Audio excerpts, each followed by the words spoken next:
ओम नमो भगवते वासुदेवाय।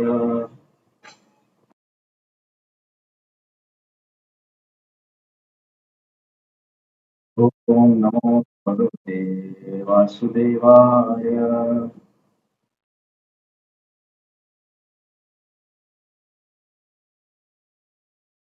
ओम नमो भगवते वासुदेवाय।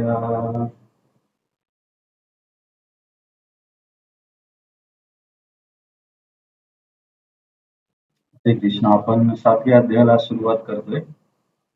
7व्या अध्यायाचे नाव आहे ज्ञान विज्ञान योग किंवा भगवत ज्ञान. तर काय याला भगवत ज्ञान म्हणतात याचं स्पष्टीकरण येईल समोर. तर आपण आधी पण अभ्यास केला की गीतेमध्ये 18 अध्याय आहेत, त्याच्यापैकी पहिले 6 अध्याय कर्मयोगाचे आहेत. मला असं वाटलं की का कर्मयोग, असं कर्मयोग हा मुख्य विषय का सांगितला असेल, कारण निष्काम कर्म योगाशिवाय ज्ञानयोग आणि अष्टांग योग करणं शक्य नाही. तर जसं आपण प्रत्येक अध्यायाच्या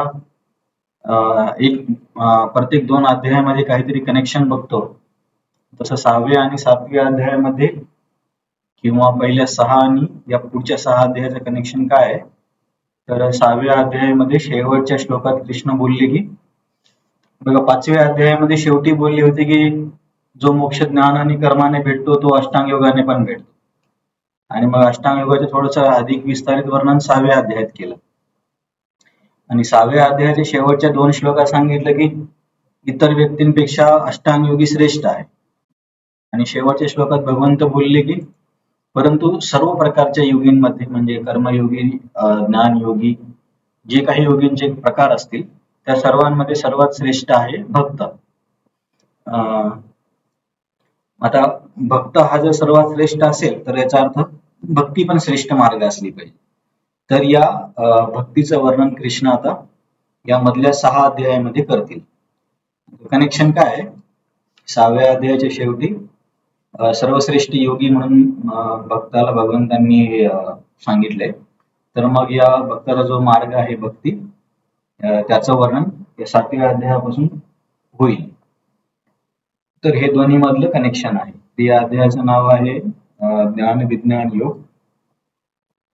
मी याची स्लाइड नाही बनवली, उद्या वाटल्यास पुढच्या वेळेस बनवेल की या अध्यायाचे विभाग कसे पाडले. तर याच्यामध्ये एकूण 29 श्लोक आहेत. गीता सुबोधिनीमध्ये त्यांनी विभाग करून दिले. 30 श्लोक आहेत आणि 30 श्लोकांना 5 विभागामध्ये अभ्यास करता येतो. तर हे विभाग असेच केले पाहिजे असं काही आवश्यक नसतं. म्हणजे वेगवेगळ्या प्रकारचा अभ्यास करणारे व्यक्ती त्यांच्या दृष्टिकोनातून पण विभाग करू शकतात. काही काही ठिकाणी विश्वनाथ चक्रवर्ती ठाकूरांनी पण विभाग बनवून दिलेत. तर हे ज्याच्या त्याच्या अभ्यास करण्याच्या पद्धतीवर पण अध्यायाला वेगवेगळ्या विभागामध्ये विभागता येऊ शकतात. तर गीता सुबोधिनीमध्ये त्यांनी कसे विभाग केलेत की पहिले 3 श्लोक हे भगवंतांबद्दलच्या ज्ञानाची महती सांगतात की हे ज्ञान किती श्रेष्ठ आहे. नंतर श्लोक नंबर 4 ते श्लोक नंबर 12 मध्ये भगवंताच्या शक्तीचं ज्ञान दिले. शक्ती म्हणजे जसं आपण आधी पण चर्चा केली होती, अंतरंग शक्ती, बहिरंग शक्ती आणि तटस्थ शक्ती. तर याच्यापैकी तटस्थ शक्ती म्हणजे जे जड भौतिक पदार्थ आहेत त्याचं पण थोडंसं वर्णन कृष्ण करतील. आणि जीवशक्तीचं पण थोडंसं एक वर्णन इथे होणार आहे.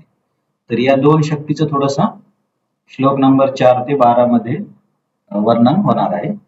नंतर श्लोक नंबर 13 ते 19 मध्ये कुठल्या प्रकारचे लोक भगवंतांना शरण येतात, कुठल्या प्रकारचे लोक शरण येत नाहीत, याचं वर्णन आहे.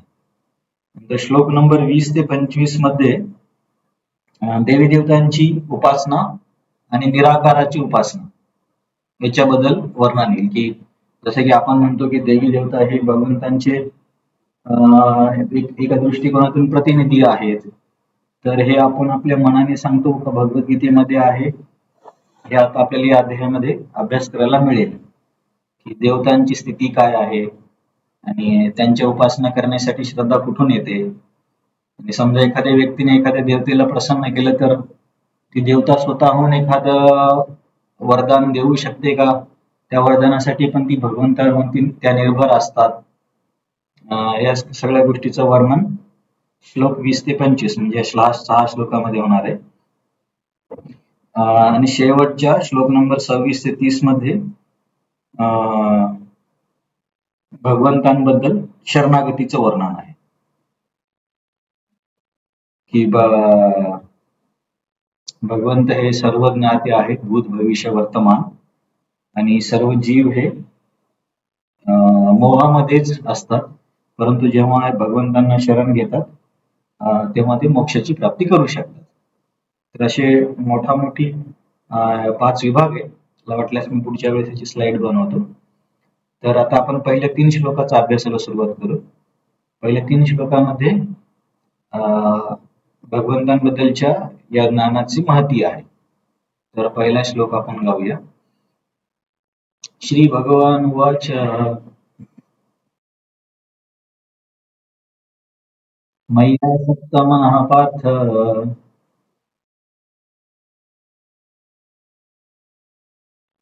योगं युञ्जन्मदाश्रया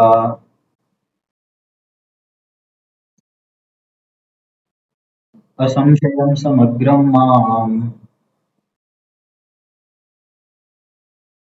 यथा ज्ञास्यसि तच्छृणु.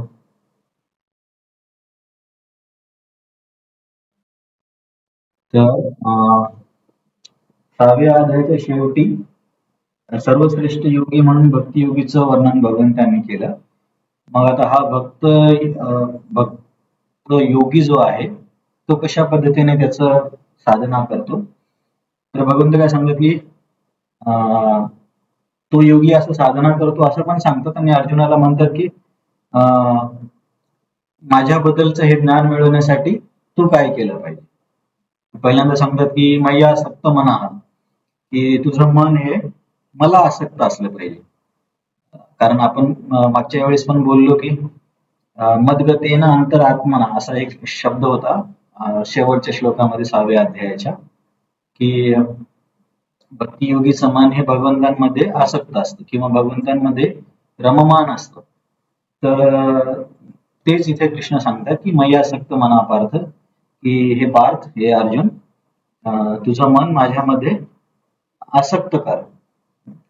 आणि नंतर योगम युंजन, आणि आता हा योग कुठला आहे? भक्तियोग. भक्तियोगामध्ये काय होतं की भगवंतांसोबत एक संबंध प्रस्थापित केला जातो. तर प्रभुपादांनी भाषांतरामध्ये संबंधाबद्दल बोलले नाही वाटते. प्रभुपादांनी योगम युंजन, आत्मसाक्षात्कार, ठीक आहे, पण विश्वनाथ चक्रवर्ती ठाकूर म्हणतात की माझ्यासोबत संबंध निर्माण केला पाहिजे. तुझं मन माझ्यावरती आसक्त कर, माझ्यासोबत एक संबंध प्रस्थापित कर, आणि मद आश्रय, पूर्णपणे मला शरणागत हो, आणि अशा पद्धतीने काय होईल? समग्र माम ज्ञास्यसि, तर तुला सर्व काही माझ्याबद्दल समजेल. आणि कसं समजेल? की अशा पद्धतीने समजेल की नंतर तुला काही त्याच्यामध्ये शंका राहणार नाही, असंशय. त्याच्यामुळे तच्छृणु, म्हणून अर्जुन आता मी जे सांगणार आहे ते लक्ष देऊन ऐक. तिथे कृष्ण काय म्हणतात की अर्जुन, तुझं मन माझ्यामध्ये आसक्त असलं पाहिजे, माझ्यासोबत संबंध निर्माण कर, आणि पूर्णपणे मला शरणागत हो, आणि याद्वारे तुला सर्व काही माझ्याबद्दलचं पूर्णपणे समजेल, त्याच्यामध्ये काही शंका नाहीये. तेव्हा आता मी काय सांगतो ते लक्ष देऊन ऐक. आता भगवंत इथे सांगतील. तर याचे काही मी मुद्दे घेतले होते. पहिल्या 6 अध्यायात जीवात्मा हा चित्कन असून, हे तिन्ही आचार्यांच्या तात्पर्यातून मी काही ते पॉइंट एकत्र लिहून ठेवले. तर मला वाटतं हा मुद्दा प्रभुपादांनी सांगितला की विश्वनाथ चक्रवर्ती ठाकूरांनी, प्रभुपादांच्या तात्पर्यातला आहे. पहिल्या 6 अध्यायात जीवात्मा हा चित्कन असून वेगवेगळ्या योग पद्धतीने आत्मसाक्षात्कार कसा करू शकतो याचे वर्णन आहे. तर कोण सांगेल पहिल्या 6 अध्यायामध्ये कुठं सांगितलं की जीवात्मा हा चित्कन आहे म्हणून?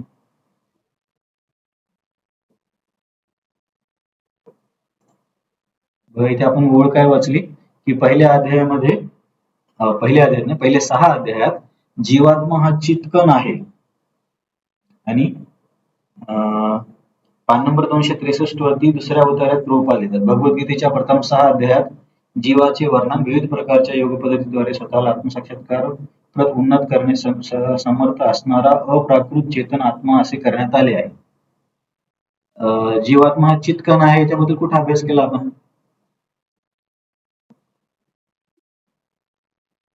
अरे बाकीच्यांना आठवत नाही. बरं, आत्म्याबद्दल कुठे अभ्यास केला? हा, सावंत माताजी. हा, दुसऱ्या अध्यायात ना. तर एवढं बेसिक मध्ये गडबड करू नका. तर जीवात्मा हा चित्कण आहे. त्याचं वर्णन आपण दुसऱ्या अध्यायामध्ये आत्म्याचे किती गुणधर्म बघितले, की आत्मा काय म्हणता येईल की नित्य आहे, त्याला कापता येत नाही, त्याचा कधी जन्म होत नाही, त्याचा कधी मृत्यू होत नाही, आणि तोच जड शरीरामध्ये जड शरीराला चालवणारा घटक म्हणजे आत्मा आहे. आत्मा आणि चित्कण म्हणजे एकच. चित्कण म्हटल्यामुळे कदाचित तुम्हाला वेगळं वाटलं असेल. चित म्हणजे सच्चिदानंद असतो ना, तर कधी कधी आत्म्याला चित्कण असं पण म्हटलं जातं. चित म्हणजे मला वाटतं चितचं काय अर्थ घेता येईल, सजीव असं म्हणू शकतो आपण, सजीव किंवा चेतन, ज्याच्यामध्ये चेतना आहे असा. आणि वेगळ्या योग पद्धतीने आत्मसाक्षात्कार कसा करू शकतो याचे वर्णन आहे. तर कुठल्या कुठल्या आत्मसाक्षात्काराच्या पद्धतींचा आपण अभ्यास केला? आत्मसाक्षात्कार मिळवण्याच्या कुठल्या कुठल्या पद्धतींचा अभ्यास केला? हा, दिव्या माताजी तुम्ही सांगा.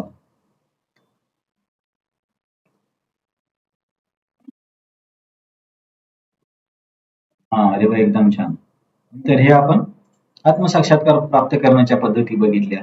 म्हणजे संक्षिप्त स्वरूपातच वर्णन केले भगवंतांनी. मग हे सर्व वर्णन ऐकून 6व्या अध्यायाच्या शेवटी काय होतं? 6व्या अध्यायाच्या शेवटी 47 नंबरच्या श्लोकात कृष्ण भावना किंवा भक्तियोग सर्वश्रेष्ठ आहे असे भगवंत सांगतात. कारण हे आपण मागच्या वेळेस चर्चा केली की हा श्लोक सिद्ध करतो की भक्ती सर्वश्रेष्ठ आहे. कारण त्याच्यामध्ये श्रद्धा, भजन आणि मदगतेरांत आत्मना या शब्दांनी सिद्ध झाले की हा श्लोक भक्तीबद्दलच आहे. कारण बाकीच्या मार्गातील लोक हे भजन करत नाहीत. तर म्हणून पहिल्या 6 अध्यायाचा किंवा 6व्या अध्यायाचा तो निष्कर्ष आहे की भक्तियोगच सर्वश्रेष्ठ आहे. तर आता इथून 7व्या अध्यायापासून समोर भगवंत भक्तियोगाचं विस्तारित वर्णन करतील. जसं कृष्णाने काय केलं की 5व्या अध्यायामध्ये शेवटी अष्टांग योगाचं फक्त एकदम समरी सांगितली 2 श्लोकात, आणि 6व्या अध्यायात त्याला विस्तारित करून समजावून सांगितलं. तसंच 6व्या अध्यायाच्या शेवटी सांगितले की भक्त आणि भक्ती सर्वश्रेष्ठ आहे. मग या भक्तीबद्दलचं अधिक व्यापक वर्णन या मधल्या 6 अध्यायामध्ये होणार आहे. तर प्रभुपाद तात्पर्यामध्ये मला वाटतं की श्रवणावरती लक्ष भर देतात.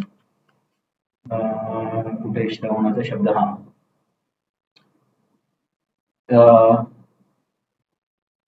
म्हणून मनुष्याने 6व्या अध्यायाच्या पान नंबर 264 शेवटच्या श्लोकामध्ये सांगितल्याप्रमाणे योगाभ्यास केला पाहिजे. पान नंबर 6व्या अध्यायाच्या शेवटी कुठला योगा सांगितला तर भक्ती योगा. म्हणजे प्रभुपाद म्हणतात की म्हणून व्यक्तीने भक्ती योग केला पाहिजे. आणि शास्त्रामध्ये सांगितल्याप्रमाणे भगवान श्रीकृष्णांच्या ठायी मनाची एकाग्रता नवविधा भक्तीद्वारे शक्य होते. कारण इथे कृष्ण अर्जुनाला म्हटले ना की मया सक्त मना पार्थ, की माझ्यामध्ये मन एकाग्र कर. तर प्रभुपाद म्हणतात की हे मन एकाग्र करण्याचा मार्ग भक्ती आहे, आणि भक्ती करण्याच्या नवविधी आहेत. आता असं बऱ्याच ठिकाणी तुम्ही वाचाल की नवविधा भक्ती किंवा नवप्रकारे भक्ती केली जाते. तर हे प्रल्हाद महाराजांच्या एका श्लोकावरून असं सांगितलं जातं. 7व्या स्कंदामध्ये प्रल्हाद महाराज जेव्हा हिरण्यकशिपू विचारतो की तू शाळेमध्ये काय शिकलास गुरुकुलमध्ये, तेव्हा प्रल्हाद महाराज सांगतात की श्रवणम कीर्तनम विष्णूर स्मरणम पादसेवनम अर्चनम वंदम दास्यम सख्यम आत्मनिवेदनम इति पुंसार पिता विष्णू भक्तीचे नवलक्षणा क्रियेत भगवतीरद्धा तन्मन्ये अधितम उत्तम. की हिरण्यकशिपू म्हणतो की तू शाळेमध्ये सगळ्यात चांगलं काय शिकलास गुरुकुलमध्ये? तर प्रल्हाद महाराज म्हणतात तन्मन्ये अधितम उत्तम. जर सर्वात उत्तम काय शिकलो तुम्ही असे मला विचारत असाल तर मी हे शिकलोय की श्रवणम कीर्तनम विष्णू स्मरणम, म्हणजे विष्णू किंवा भगवंतांबद्दल श्रवण करावं, त्यांच्या नावाचं कीर्तन करावं. कीर्तन म्हणजे आपण त्याला जप पण म्हणू शकतो किंवा भगवंतांबद्दल चर्चा करणे. श्रवण, कीर्तन आणि नंतर स्मरण. स्मरण म्हणजे भगवंतांच्या लीलांचं ध्यान करणे. जर श्रवण आणि कीर्तन चांगलं झालं तर स्मरण होऊ शकतं. कारण एखाद्या गोष्टीवर चिंतन करण्यासाठी आपण त्याच्याबद्दल आधी ऐकलं तर पाहिजे ना. म्हणजे एखाद्या कुठल्याही सिद्धांताबद्दल आपल्याला काहीच माहिती नाही, त्याच्याबद्दल ते चिंतन करा असं म्हटले तर कसं चिंतन करता येईल? म्हणजे काहीतरी सिद्धांत पाहिजे किंवा काही गुणधर्म पाहिजे, काही वर्णन पाहिजे, त्याच्यावरूनच आपण स्मरण करू शकतो. म्हणून श्रवण आणि कीर्तनानंतर स्मरण होऊ शकतं. श्रवणम कीर्तनम विष्णू स्मरणम, नंतर अर्चनम. अर्चनम म्हणजे मूर्ती किंवा विग्रहांची पूजा. श्रवणम कीर्तनम विष्णू स्मरणम अर्चनम वंदनम. वंदनम म्हणजे वेगळ्या प्रकारच्या प्रार्थना अर्पण करणे. नंतर दास्यम. दास्यम म्हणजे दास्य भावामध्ये भक्ती करणे. किती झाले? 6. श्रवणम कीर्तनम विष्णू स्मरणम अर्चनम वंदनम दास्यम सख्यम. सख्य म्हणजे मित्रभावामध्ये सेवा करणे. आणि आत्मनिवेदन म्हणजे पूर्णपणे शरणागती होणे. तर एक कुठला तरी पादसेवनम मी अंग राहत. तर याच्यामध्ये आपण आधी पण चर्चा केली असेल की 9 अंगापैकी कुठल्याही एका अंगाने पण व्यक्ती पूर्ण सिद्धी प्राप्त करू शकतो किंवा 9 पैकी 9 अंगांचं पण पालन एखाद्या व्यक्ती करू शकतो. तर चैतन्य चरितामृत मध्ये एक श्लोक येतो की त्या श्लोकामध्ये सांगितले की कुठल्या भक्ताने भक्तीच्या कुठल्या अंगाचं अनुसरण करून यश मिळवलं. श्री विष्णू श्रवणे परीक्षित अभवत. जे परीक्षित महाराजांनी श्रवण करून यश मिळवले. परीक्षित महाराजांनी, तुम्हाला माहितीच असेल की परीक्षित महाराजांनी श्रीमद भागवतांचं श्रवण केलं त्यांच्या आयुष्याच्या शेवटच्या 7 दिवसात. श्री विष्णू श्रवणम परीक्षित अभवत वैयासखीर कीर्तने. वैयासखीर कीर्तने म्हणजे व्यासदेवांच्या मुलाला वैयासखीर म्हणतात. वैयासखीचा मुलगा वैयासखीर. शुकदेव गोस्वामी त्यांनी कशातून यश मिळवलं? कीर्तनाने. कीर्तन म्हणजे बोलणे. कारण परीक्षित महाराज ऐकत होते तर शुकदेव गोस्वामी बोलत होते. तर आता आपण चर्चा काय करतोय की या श्लोकामध्ये शब्द आलाय मयासक्त मनापार्थ, की माझ्यामध्ये तुझं मन आसक्त कर. तर प्रभुपाद म्हणतात की मन आसक्त करण्यासाठी भक्तीच्या नवविधी आहेत. तर हा नवविध हा शब्द तुम्हाला बऱ्याच ठिकाणी तात्पर्यामध्ये वाचायला मिळेल. तर हा नवविधा किंवा 9 प्रकारची भक्ती किंवा भक्तीचे 9 अंग हा सिद्धांत कुठून घेतलाय? तर प्रल्हाद महाराजांच्या शिकवणीतून. प्रल्हाद महाराज जेव्हा हिरण्यकशिपू म्हणतो की गुरुकुलमध्ये सर्वात चांगलं जे शिकलास ते मला सांग, तर तेव्हा प्रल्हाद महाराज हे सांगतात की ह्या ज्या 9 गोष्टी आहेत हे माझ्या मते सर्वश्रेष्ठ आहेत. तर या 9 पैकी पहिले श्रवण. तर श्रवणाने कोणी यश मिळवलं? तर परीक्षित महाराजांनी भागवतांचे श्रवण करून. नंतर कीर्तनाने कुणी यश मिळवलं? तर शुकदेव गोस्वामींनी. तर चर्चा काय आहे की 9 पैकी कुठल्याही एका अंगाने पण व्यक्ती पूर्णपणे यश मिळवू शकतो किंवा 9 पैकी 9 करून पण होऊ शकतं. तर मला सांगा, अष्टांग योगामध्ये 8 अंग आहेत म्हणून त्याला अष्टांग म्हणतात. तर अष्टांग योगामध्ये जसं आपण भक्तीमध्ये कुठलंही एक अंग करून यश मिळवू शकतो, तसं अष्टांग योगामध्ये शक्य आहे का की कुठलंही एकच अंग पूर्णपणे करून यश मिळवू शकतो?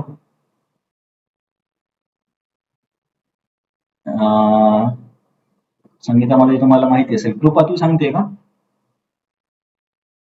हा सांग. तर हे आपण तेव्हा पण चर्चा केली होती. तुम्हाला मी तेव्हा बोललो होतो की नोट करा.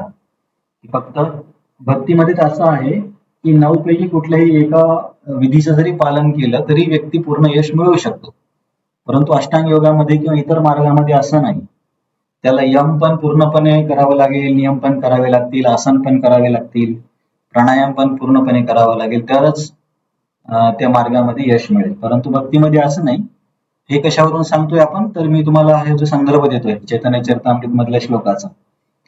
श्री विष्णू श्रवणे परीक्षित अभवत वैयासखी कीर्तने लक्ष्मी तद अंग्री पूजने. नंतर अरे स्मरण कुणाचे? प्रल्हाद स्मरणे. प्रल्हाद महाराजांचं उदाहरण हे स्मरणासाठी सांगितलं जातं. वाटल्यास मी तुम्हाला ग्रुपमध्ये तो श्लोक पाठवेल. श्री विष्णू श्रवणे परीक्षित अभवत वैयासखी कीर्तने प्रल्हाद स्मरणे.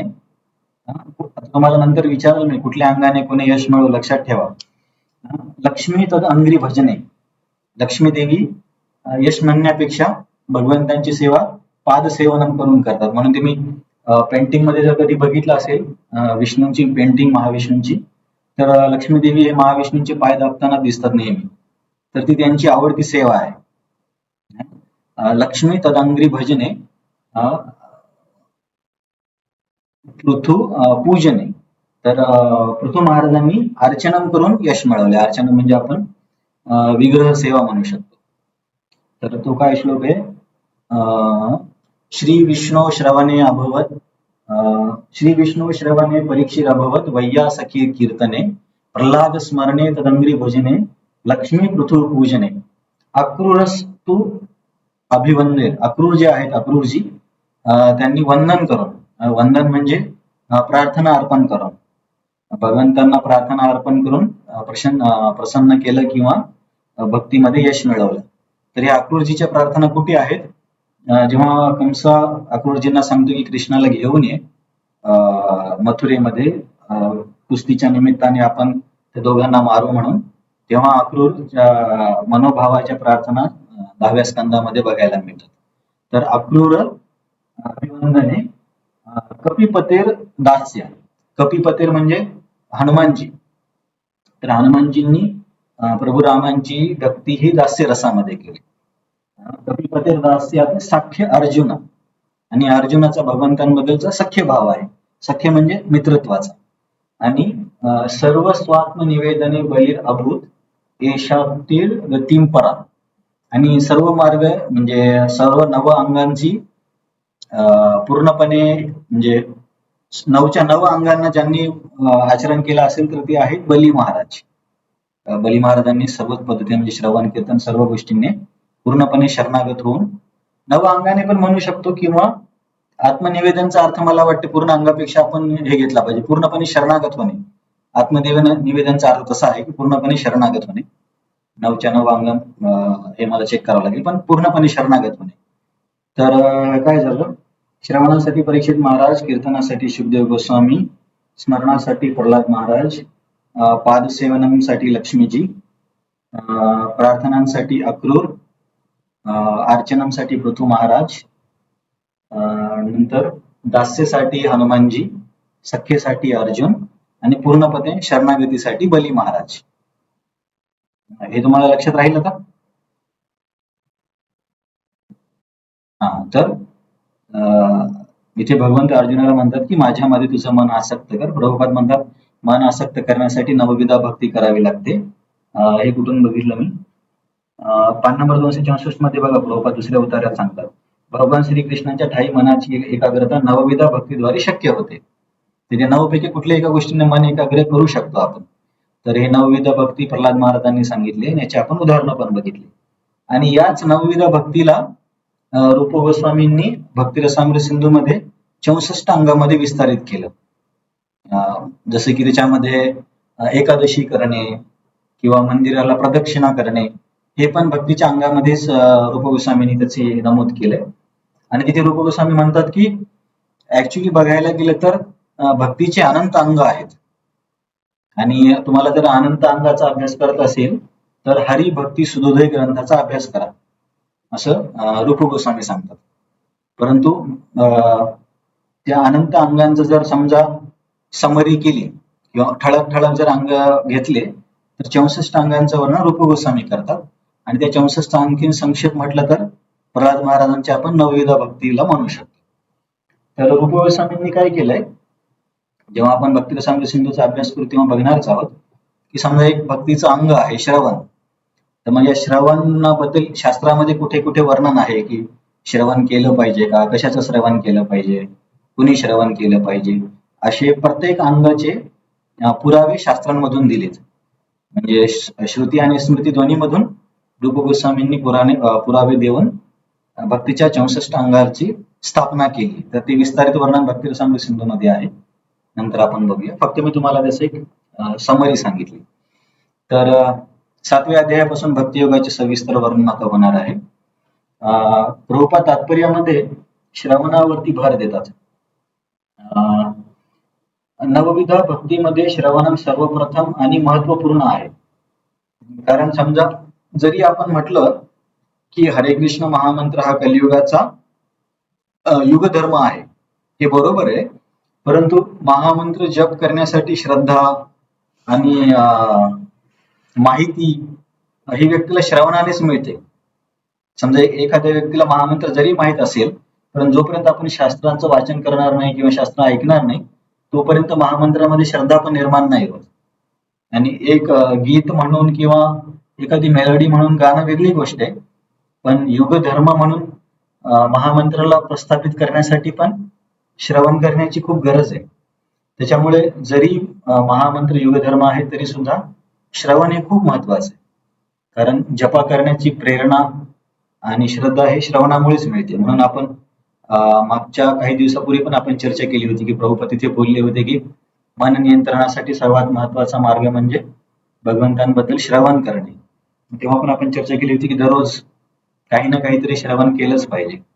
कारण जर श्रवण बंद झालं, जसं की चैतन्य महाप्रभू पण चैतन्य चरितामृत मध्ये सांगतात की तिथे भक्तीची तुलना एका वेली सोबत करतात आणि म्हणतात की या वेलीला जे पाणी आहे, समजा एखाद्या वेल जर आपण लावली तर त्याला पाणी आणि खत वगैरे द्यायला लागतं. चैतन्य महाप्रभू म्हणतात की श्रवण आणि कीर्तन हे या भक्तीच्या वेलीचं खत पाणी आहे. समजा एखाद्या व्यक्तीने पाणी देणं जर बंद केलं तर ते झाड आपोआपच कोमेजून जाणार किंवा मरून जाणार. तसंच भक्तीमध्ये पण श्रवण जर बंद केलं तर हळूहळू श्रद्धेवरती परिणाम होऊ शकतो आणि जपामधली पण किंवा भक्तीमधली पण रुची कमी होऊ शकते. म्हणून श्रवण खूप गरजेचं आहे. वाचन पण करायला पाहिजे. समजा पण वाचनाला वेळ नसेल तर कमीत कमी श्रवण तरी करावं.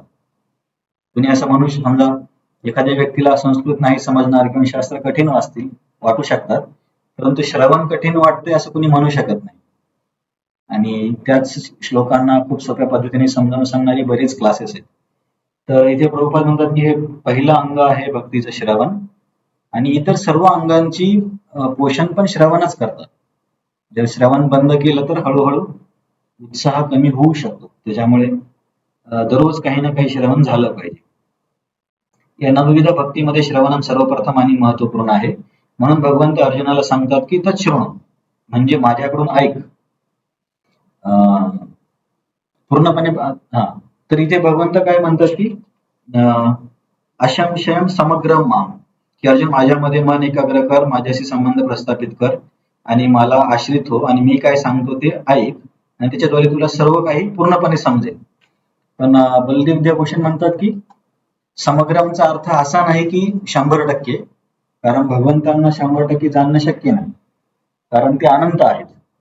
भगवंतांना आपण स्वतःबद्दलचं पूर्ण ज्ञान नाही असं म्हणतात. म्हणजे याला कसं समजलं जाते की त्यांची एक शक्ती, समजा त्यांच्या गुणांचा जसा विस्तार होतो तर त्या गुणांचं आकलन करणारी जी दुसरी शक्ती आहे तिला जोपर्यंत गुणांचं आकलन होतं परत त्यांच्या गुणांचा विस्तार होतो. तर असं दोन शक्तीमध्ये नेहमी कॉम्पिटिशन असते. म्हणून असं म्हणतात की भगवंतांना पण स्वतःबद्दल पूर्णपणे माहिती नाही. तर समग्रम हा जो शब्द आहे याचा अर्थ असा नाही की आपण 100% सर्व काही जाणू. समग्र म्हणजे आपण असं म्हणू शकू की काही प्रमाणातच. तर आता या अध्यायामध्ये काय आपल्याला वाचायला भेटणार आहे? या अध्यायात भगवंतांचे ऐश्वर्य वर्णिले आहे. ऐश्वर्य म्हणजे भगवंतांच्या शक्तीचं वर्णन आहे. खास करून दोन शक्ती, बहिरंग शक्ती आणि तटस्थ शक्ती. बहिरंग शक्तीमध्ये जड पदार्थ, भूमी, आकाश, मन, बुद्धी, अहंकार हे, आणि तटस्थ शक्ती म्हणजे जीवशक्ती. तर हे दोन्ही भगवंतांची शक्ती किंवा ऐश्वर्यच आहे, त्याचं वर्णन आहे. आणि 4 प्रकारचे लोक जे भक्तीमध्ये येतात किंवा भगवंतांची उपासना करतात त्यांचं वर्णन आहे. आणि 4 प्रकारचे लोक भगवंतांची उपासना करत नाहीत तर त्यांचं पण वर्णन आहे. तर कुठले कुठले 4 प्रकारचे लोक आपण ते नंतर बघूया. हे आपण वाचलं. मधल्या 6 अध्यायात 2. तर हे बघा इथे थोडं आपल्याला इथून पुढे आणखीन डीप जावं लागेल. तर वेगवेगळ्या आचार्यांनी भक्तीचे वेगळ्या पद्धतीने वर्गीकरण केलेलं आहे. तर बलदेव विद्याभूषणची पद्धत वेगळी आहे, विश्वनाथ चक्री ठाकूरांची पद्धत वेगळी आहे. पण सर्व दोघांची जर एकत्रच अभ्यास केला तर कन्फ्युजन होऊ शकतात. म्हणून आपण फक्त विश्वनाथ चक्री ठाकूर ज्या पद्धतीने वर्गीकरण करतात त्या पद्धतीने अभ्यास करू. तर विश्वनाथ चक्री ठाकूरांचे भक्तीचं विभागीकरण करण्याची पद्धत काय? मिश्र भक्ती आणि शुद्ध भक्ती असं ते दोन प्रमुख विभाग आहेत. त्याच्यानंतर मिश्र भक्तीचे आणखीन काय म्हणतात आपले उपविभाग पडू शकतात. ते जसे समोर येतील तेव्हा आपण त्यांचा अभ्यास करू. फक्त एवढं लक्षात ठेवा की हे जे मिश्र भक्ती शुद्ध भक्ती जे आहे ते विश्वनाथ चक्री ठाकूरांच्या विभागीकरणानुसार आपण अभ्यास करणार आहोत. आणि मिश्र आणि शुद्ध याच्यात काय फरक आहे? शुद्ध म्हणजे जसं की समजा शुद्ध सोनं असं म्हटलं जातं. तर शुद्ध सोन्याचा अर्थ काय होतो की त्या सोन्यामध्ये इतर धातू नाही आहेत. समजा अल्युमिनियम किंवा चांदी किंवा कॉपर हे नाही. सोनं 100% तर नसतं, 99.99 समजा, तर त्याला शुद्ध सोनं म्हटलं जातं. तसंच शुद्ध भक्तीचे समानार्थी शब्द काय आहेत? शुद्ध भक्ती, केवला भक्ती, निष्किंचन भक्ती, प्रेमा भक्ती हे शुद्ध भक्तीचे समानार्थी शब्द आहेत. सर्वांचा अर्थ काय होतो की या साधकाच्या साधनेमध्ये इतर मार्गांचा दोष नसतो. समजा की कर्मयोगाचे काही अंगाचे दोष किंवा अष्टांग योगाचा किंवा ज्ञान योगाचा यांचा दोष किंवा दोष म्हणण्यापेक्षा प्रादुर्भाव नसतो. म्हणजे जी भक्ती पूर्णपणे भक्तीचेच अंग आहेत अशा भक्तीला शुद्ध भक्ती म्हणायचं. आणि मिश्र भक्ती म्हणजे काय? की मिश्र भक्तीवाली साधक काय करतात की भक्ती पण करतात पण इतर मार्गाचे पण अंग त्यांच्या साधनेमध्ये असतात. तर याच्यावरून मिश्र भक्तीचे ठीक मी तुम्हाला इथे सांगतो, दोन प्रकार पडतात. एक गुणीभूत मिश्र भक्ती आणि दुसरी प्राधान्यभूत मिश्र भक्ती.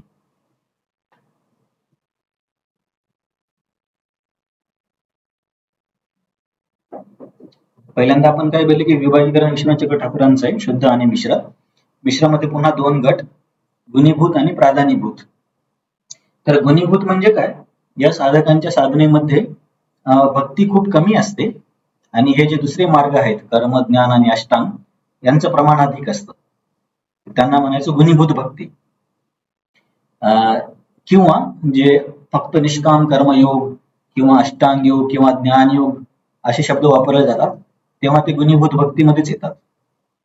किंवा असं पण आपण म्हणू शकतो की पहिल्या 6 अध्यायामध्ये आपण गुणीभूत भक्तीचा अभ्यास केला. गुणीभूत भक्तीचा अभ्यास केला म्हणजे काय? पहिल्या 6 अध्यायामध्ये आपण अशा मार्गांचा अभ्यास केला ज्याच्यामध्ये भक्तीचा अंश खूप कमी आहे आणि इतर मार्ग प्रमुख आहेत. आता भक्तीचा अंश आहे कशावरून समजायचं? कोणाला आठवतं की इतर मार्गामध्ये भक्तीचा कशामुळे आपण म्हणतोय की बरं ठीक आहे, मला कोण सांगेल निष्काम कर्मयोग, ज्ञानयोग आणि अष्टांग योगाला आपण गुणीभूत भक्ती का म्हणतोय?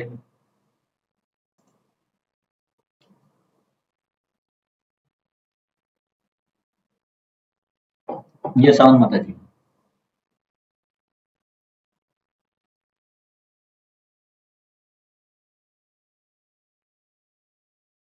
अरे वा, परफेक्ट. तुम्ही खूप छान अभ्यास केला. मी तुम्हाला नेहमी तो श्लोक आला की परत परत सांगायचो ना की इथे तुम्ही लक्ष द्या किंवा इथे नोंद करा. श्लोक जरी नाही पाठ केले तर नंबर जरी तुम्ही तिथे टिकमार्क किंवा नंबर नोट जरी करून ठेवला असता तरी तुम्हाला उपयोगी पडला असता ना. 5व्या अध्यायामध्ये मला वाटतं 17 किंवा 19 नंबरचा श्लोक असेल. तद्बुद्धय सदात्मानस तन्निष्ठस परायणा गच्छन्ति अपनरावृत्तीम ज्ञान निर्धूत कल्मषा. किती नंबरचा श्लोक आहे हा? 5व्या अध्यायाचा 17 नंबरचा आहे. तद्बुद्धय सदात्मानस तन्निष्ठस तत्परायणा गच्छन्ति अपनरावृत्तीम ज्ञान निर्धूत कल्मषा.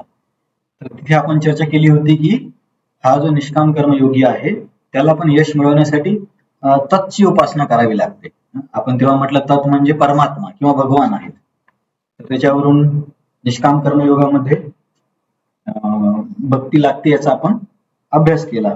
आणि इथे अष्टांग योगामध्ये पण त्या 3-4 श्लोक एकत्र येतात ना, तिथे तो श्लोक येतो मच्चित्तः मतपरायणा म्हणून. किती नंबरचा श्लोक आहे तो?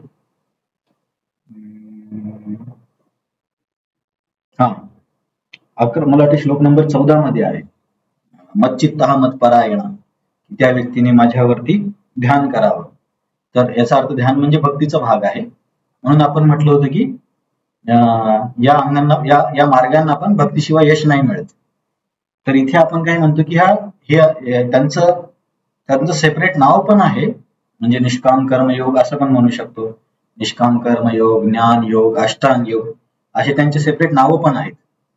किंवा त्यांना आपण प्राधान्यभूत भक्ती असं पण गुणीभूत भक्ती असं पण म्हणू शकतो.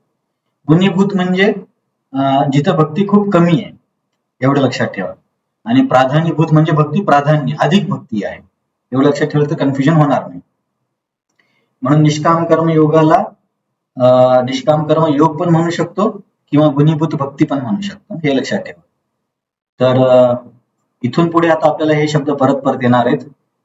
गुणीभूत, प्राधान्यभूत, शुद्ध, अशुद्ध, शुद्ध अशुद्धपेक्षा मिश्र आणि शुद्ध हे शब्द परत परत येणार आहेत. आणि नव्या अध्यायात खूप विस्तारित वर्णन होणार आहे. त्याच्यामुळे आजची आणि मागची चर्चा तुम्ही कुठेतरी चार्ट बनवून किंवा परत परत वाचन करा, नाहीतर नव्या अध्यायामध्ये तुम्हाला खूप कन्फ्युजन होईल. तिथे साधनेचे एवढे विचित्र विचित्र प्रकार आहेत. निराकारवादी, साकारवादी, ब्रह्मोपासक, प्रतीकोपासक, अहंग्रोपासना असे त्यांचे बरेच विस्तार आहेत. त्याच्यामुळे हे जे बेसिक एवढं लक्षात ठेवा, शुद्ध भक्ती म्हणजे काय, मिश्र भक्ती म्हणजे काय, मिश्र भक्ती म्हणजे गुणीभूत भक्ती म्हणजे काय, प्राधान्यभूत भक्ती म्हणजे काय, एवढं तरी बेसिक लक्षात राहिलं तर तुम्हाला मग समज जास्त अडचण येणार नाही. तर हे आचार्यांनी सांगितलं की मिश्र भक्तीमध्ये व्यक्तीला काय मिळतं, तर मोक्षप्राप्ती होऊ शकते. होऊ शकते म्हणजे होऊ शकते, होईलच असं नाही.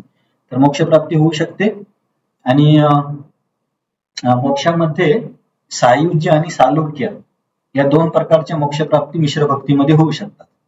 म्हणजे गुणीभूत आणि प्राधान्यभूत दोन्ही मिळून मिश्र म्हणजे आता गुणीभूत आणि प्राधान्यभूत दोन्हीला मिश्र म्हणायचं, हे लक्षात ठेवा. मिश्रचे मी तुम्हाला दोन प्रकार सांगितले ना, म्हणून. तर तुम्हाला जर आठवत असेल तर आपण एकदा देवाच्या द्वारी उभा क्षण भरीत येणे मुक्तिचारी साधियल याच्यावर चर्चा केली होती. तेव्हा आपण म्हटलं होतं की वैष्णवांमध्ये 4 मुक्तींचा स्वीकार केला जातो. तेव्हा मी तुम्हाला 4 प्रकारच्या मुक्ती सांगितल्या होत्या: सालोक्य, सारष्टी, सामिप्य आणि सारूप्य. सालोक्य म्हणजे भगवंत ज्या धामामध्ये आहेत किंवा ज्या ग्रहावरती आहेत त्या ग्रहामध्ये वास मिळणे किंवा तिथे जागा मिळणे, हे झालं सालोक्य. नंतर सारष्टी म्हणजे भगवंतांसारखंच ऐश्वर्य त्या व्यक्तीला मिळणे. कदाचित तशा प्रकारचे शरीर वगैरे हे पण असेल. कारण सालोक्यमध्ये काय, म्हणजे माझे अंडरस्टँडिंग सांगतो, सालोक्यमध्ये आवश्यक नाही की तो व्यक्तीला चतुर्भुज रूपच मिळेल, तर तो भगवंतांच्या धामामध्ये झाड पण होऊ शकतो, झाड, गवत किंवा पशु पक्षी पण होऊ शकतो, कारण तिथे पण पशु पक्षी असतात. तर हे सालोक्यमध्ये. तर सारष्टी म्हणजे भगवंतांसारखं ऐश्वर्य, कदाचित म्हणजे मला कन्फर्म करावं लागेल, पण सारष्टी म्हणजे चतुर्भुज रूप आपण असं म्हणू शकतो.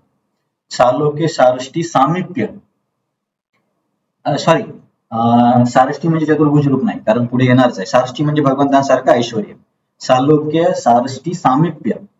सामिप्य म्हणजे भगवंतांच्या जवळचा सहवास किंवा भगवंतांचं पारिषद होणं असं आपण म्हणू शकतो. कारण एका ग्रहावरती पण समजा भगवंत भारतात आहेत आणि व्यक्ती अमेरिकेत आहे, तर ग्रह एकच आहे परंतु सहवास जवळचा नाहीये. तर सालोक्यवाले लोक काय, जे अमेरिकेत जन्माला आले त्यांना पण सालोक्य म्हणणार, परंतु सामिप्य म्हणजे जवळ कोणाला आहे की जे भारतामध्ये आहेत असं म्हणू आपण. तर हा फरक आहे सालोक्य आणि सामिप्य मध्ये.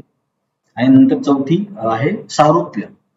सारूप्य म्हणजे भगवंतांसारखं रूप मिळणे, चतुर्भुज रूप, जे वैकुंठामध्ये सगळे भगवंतांसारखे असतात. तिथे मी तुम्हाला बोललो होते की यांच्यामध्ये फरक एवढाच आहे की भगवंतांच्या गळ्यामध्ये कौस्तुभ मणी आहे आणि छातीवरती श्रीवत्साचा अंक आहे, चिन्ह आहे. आणि 5वी जी मुक्ती होती जी वैष्णवांमध्ये स्वीकारली जात नाही ती म्हणजे सायुज्य. युज्य म्हणजे त्याच्यामध्ये मिश्र होणे किंवा भगवंतांच्या निराकार ब्रह्मज्योतीमध्ये प्रवेश करणे, ही झाली सायुज्य मुक्ती. आता या 5 प्रकारच्या मुक्तीमध्ये काही कन्फ्युजन आहे म्हणजे लगेच तुम्हाला लक्षात राहावं अशी अपेक्षा नाही, पण याच्यामध्ये एखादा शब्द कठीण वाटला किंवा नाही समजला असं वाटतं. शास्त्रांमध्ये 5 प्रकारच्या मुक्तीचं वर्णन आहे. हे का मी सांगते नंतर मी बोलेल. सायुज्य, सालोक्य, सारष्टी, सामिप्य, सारूप्य. या 5 मोक्षाचे प्रकार आहेत. तर सायुज्य म्हणजे निराकार मोक्ष, आणि इतर मोक्षांचं वर्णन मी तुम्हाला आता सांगितलं. तुम्ही काही प्रश्न समस्या नाही असं म्हणता याचा अर्थ तुम्हाला समजला असेल. तर इथे काय चर्चा आहे की मिश्र भक्तीने व्यक्तीला मोक्ष मिळतो. तर कुठल्या प्रकारचा मोक्ष मिळू शकतो? अधिकाधिक सालोक्यपर्यंतचा मोक्ष मिळू शकतो मिश्र भक्तीने. म्हणजे सायुज्य आणि सालोक्य या दोन पद्धतीच्या 2 प्रकारच्या मोक्षाची प्राप्ती मिश्र भक्तीने होऊ शकते. तर आता जास्त कन्फ्युजन नको करायला.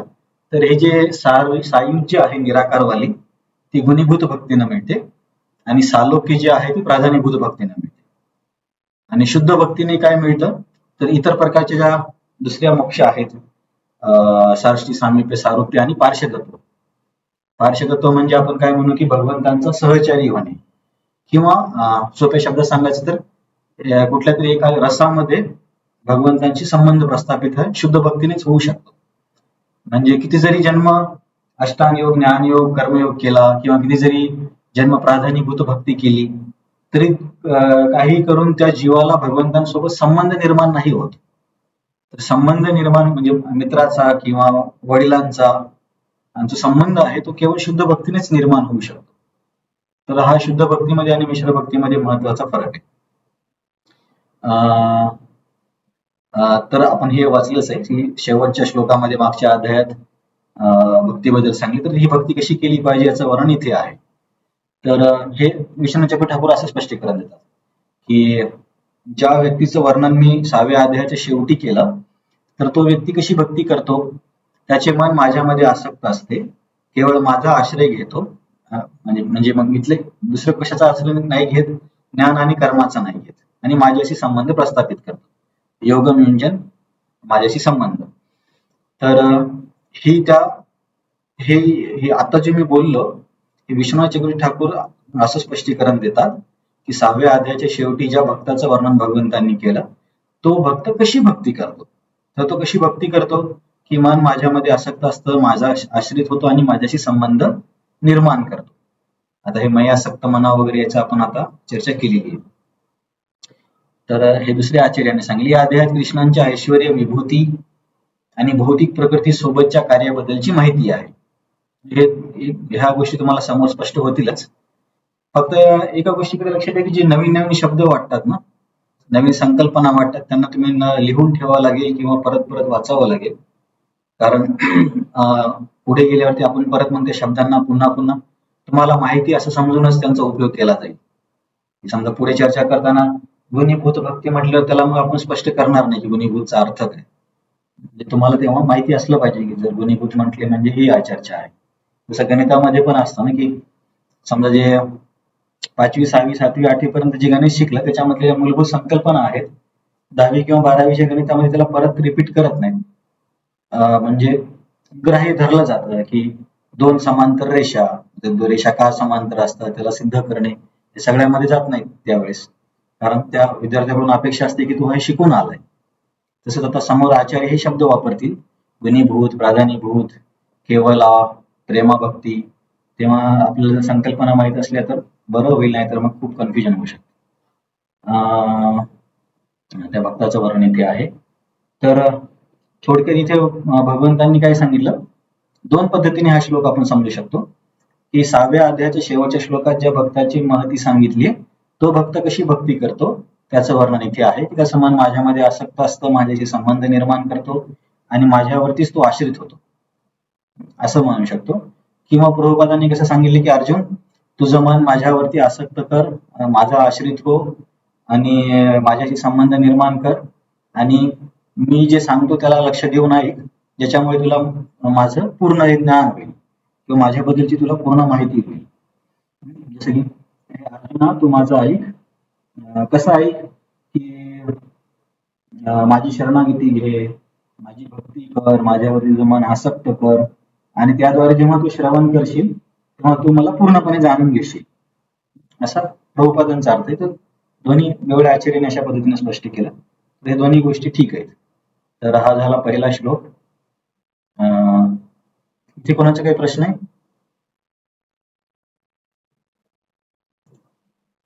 ठीक आहे, तुम्ही काही बोलत नाही म्हणजे प्रश्न नाही.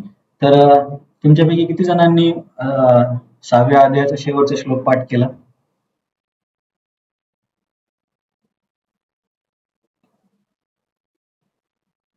संगीतामध्ये तुम्हाला तर पाठ आधीच असेल. अं, मी तुम्हाला बोललो होतो ना की खूप महत्वाच्या श्लोकांमधला तो श्लोक आहे. त्याच्यामुळे बऱ्याच गोष्टी स्पष्ट होतात. भक्ती कशी गीतेचा मुख्य आत्मा आहे हे पण कळतं. सिद्धांताच्या दृष्टिकोनातून पण खूप महत्वाचा श्लोक आहे.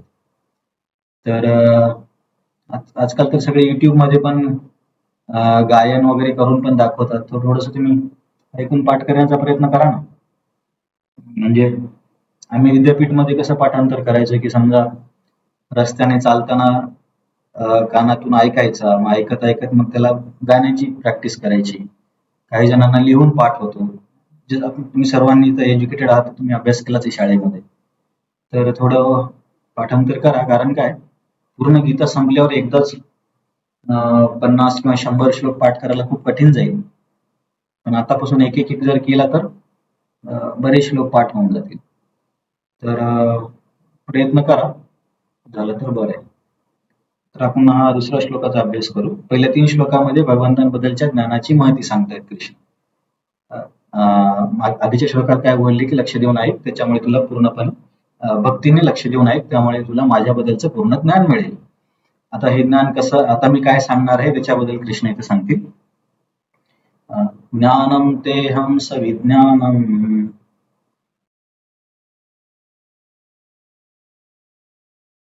तर इथे मी संधी छेद बरोबर केला नाही, त्याच्यामुळे तुम्हाला शब्द मागचे पुढे दिसतात. पुढच्या वेळेस मी करेक्शन करेल. तर म हे विज्ञानच्या नंतर आहे. इदम वक्ष्यामि अशेषत.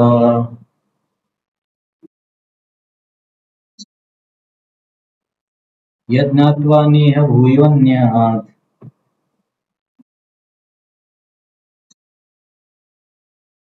ज्ञातव्यम अवशिष्यते.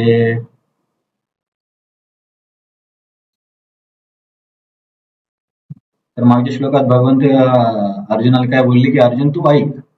आता या श्लोकात सांगतात की मी तुला काय बोलणार आहे. काय बोलणार आहे? ज्ञानम ते अहम सविज्ञान. अर्जुन मी तुला 2 गोष्टी सांगणार आहे. एक म्हणजे ज्ञान आणि दुसरं विज्ञान. तर ज्ञान म्हणजे काय की आचार्याने असं स्पष्टीकरण दिलंय. ज्ञान म्हणजे भगवंतांच्या शक्तीची माहिती, याला ज्ञान म्हणायचं. शक्तीची माहिती म्हणजे कसं की जीवशक्ती, भौतिक प्रकृती, भौतिक प्रकृतीचे तत्व, सृष्टीचं सृजन कसं होतं, ह्या ज्या गोष्टीबद्दलची जी इन्फॉर्मेशन आहे त्याला ज्ञान म्हणायचं. आणि विज्ञान म्हणजे काय की भगवंतांच्या मधुरतेचं वर्णन. मधुरता म्हणजे काय की भगवंतांचा भक्तासोबतचा जो संबंध असतो की भक्तांवरती त्यांचं किती प्रेम आहे, किंवा भक्तांसाठी काय काय करतात, किंवा कुठल्या कुठल्या पद्धतीने भक्ताचं रक्षण करतात. जसं की एक गुणधर्म आहे भक्त वत्सलता. तर याला म्हणायचं विज्ञान. असं विषमाच्या ठाकरांचं स्पष्टीकरण आहे. तर प्रभुपादांनी काय सांगितलंय, प्रभुपाद ज्ञानाला प्रत्यक्ष ज्ञान म्हणतात आणि विज्ञानाला दिव्य ज्ञान म्हणतात, किंवा आपण याला ध्यान आणि साक्षात्कार असं पण म्हणू शकतो. तुमचं जास्त कन्फ्युजन व्हायला नको, फक्त बाकी काही नाही. तर या पद्धतीने पण लक्षात ठेवू शकतो मी, प्रत्यक्ष ज्ञान आणि दिव्य ज्ञान हे दोन्ही प्रकारचे ज्ञान मी तुला पूर्णपणे सांगतो, किंवा भगवंतांच्या शक्तीचं ज्ञान आणि त्यांच्या मधुरतेचं ज्ञान. मधुरतेचं ज्ञान म्हणजे विज्ञान. तर हे मी तुला अर्जुन सांगणार आहे. कसं सांगणार आहे? वक्ष्यामी, वक्ष्यामी म्हणजे बोलणार आहे. इदम वक्ष्यामी अशेषतः. अशेष म्हणजे आता काही शेष राहणार नाही, तुला पूर्णपणे सांगणार आहे. तर इथे पण बलदेव देवकृष्ण पुन्हा समजावून सांगतात की परंतु कधीही भगवंतांना 100% समजणं शक्य नाही, हे आपल्या लक्षात ठेवलं पाहिजे. आणि हे ज्ञान आणि विज्ञान मिळाल्यावरती काय होईल अर्जुन? यज्ञात्वा हे मिळाल्यावरती नेह भूयो अन्य ज्ञातुवम अवशिष्यते, की मग याच्यापेक्षा दुसरं काही जाणणं म्हणजे काय म्हणता येईल आपल्याला की दुसरं काही जाणण्याचं बाकी राहत नाही, किंवा हेच कम्प्लीट नॉलेज आहे. समोर पण आपल्याला आपण बघू कसं काय हे कम्प्लीट नॉलेज असं म्हणतात. तर सरळ सरळ अर्थ काय की अर्जुन मी तुला ज्ञान आणि विज्ञान दोन्ही पूर्णपणे सांगणार आहे. आणि हे ज्ञान आणि विज्ञान जर तुला कळालं तर म्हणजे या जगामध्ये दुसरं काही जाणण्यासारखं बाकी राहत नाही. तर मग आपल्याला असं वाटेल की अरे मग हे ज्ञान आणि विज्ञान जर कळाल्यावरती शालेय शिक्षणाची गरज नाहीये का? त्याचा अर्थ काय होतो आपण समोर बघूया. शालेय शिक्षणाची गरज नाही असा अर्थ नाहीये, परंतु शालेय शिक्षणाचा पण जो आधार आहे ऍक्च्युली ते ज्ञान आहे. आता बघू जेव्हा चर्चा येईल तेव्हा इथे जास्त कन्फ्युजन नको व्हायला. तर ज्ञान म्हणजे भौतिक जगत आणि भगवंतांच्या शक्तीचे ज्ञान. भौतिक जगतामध्ये मी तुम्हाला बोललो की वेगवेगळे तत्व आहेत. भूमी, अग्नी, वायू, आकाश, मनबुद्धी, अहंकार, तटस्था शक्ती, बहिरंगा शक्ती हे ज्ञान. आणि विज्ञान म्हणजे भगवंतांच्या मधुरतेचे किंवा त्यांच्या संबंधाचे. तर असं पण सांगितलं जातं की 7व्या आणि 8व्या अध्यायामध्ये ज्ञान आहे. ज्ञान म्हणजे 7व्या आणि 8व्या अध्यायामध्ये याचंच वर्णन असणार आहे की हे तत्व कसे आहेत, ते तत्व एकत्र कसे येतात, सृजन कसं होतं, प्रलय कसा होतो, याचं वर्णन 7व्या आणि 8व्या अध्यायात आहे. आणि 9व्या अध्यायामध्ये विज्ञान आहे असं म्हणतात.